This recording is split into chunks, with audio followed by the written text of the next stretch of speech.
Creation. Before God created all that you see, there was nothing.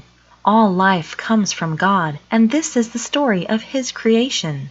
He created the solar systems, the sun, the moon, the rocks, the trees, the animals, the wind, and everything that exists. God created the heavens and the earth. Then He looked at the earth and saw the water covering all of it.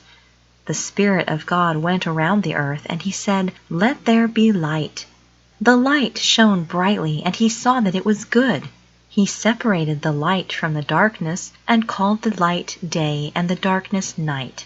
This was the end of the first day and the dawn of the second.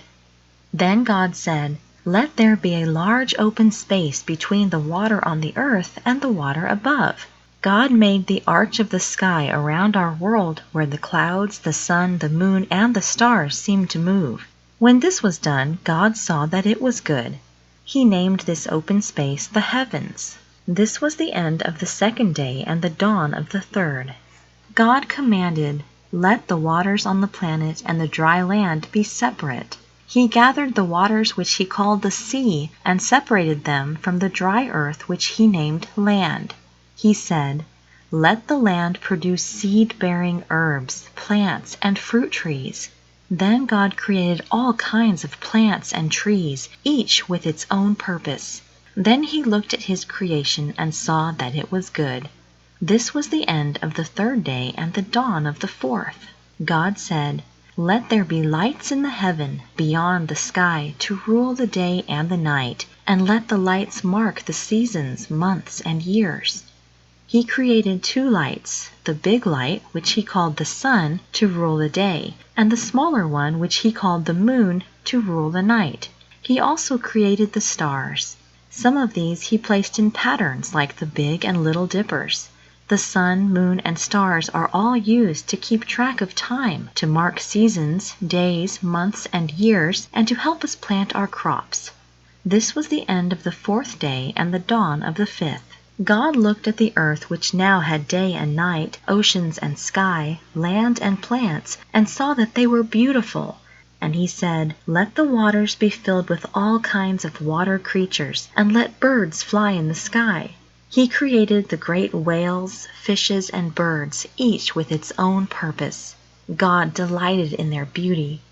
He blessed them and said, "Be fruitful and multiply. Go all over the earth to fill the world with your beauty."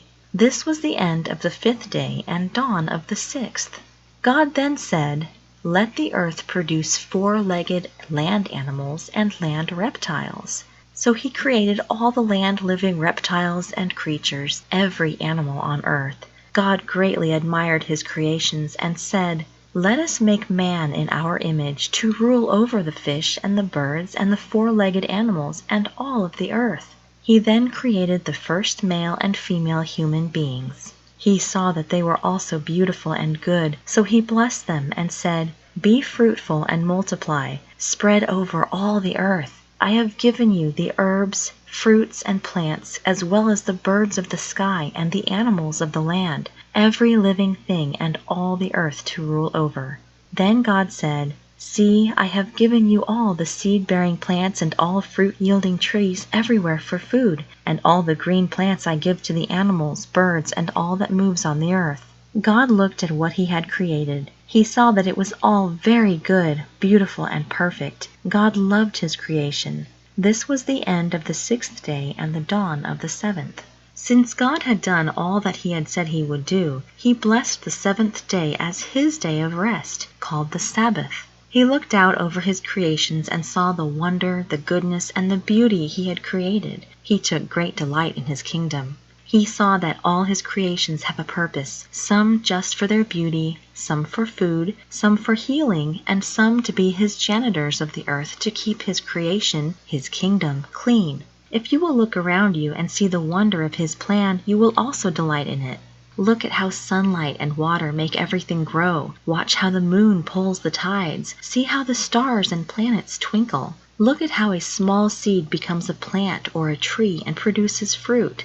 Look at how the tiniest detail has not been missed by Him, and how everything works together in completing His plan. See the beauty of the land around you, how God has carved each mountain and valley. Look at how each person you know is similar yet different, and how a husband and wife create a beautiful child to be raised in God's laws in His kingdom, giving God the ultimate glory and love that He needs from us.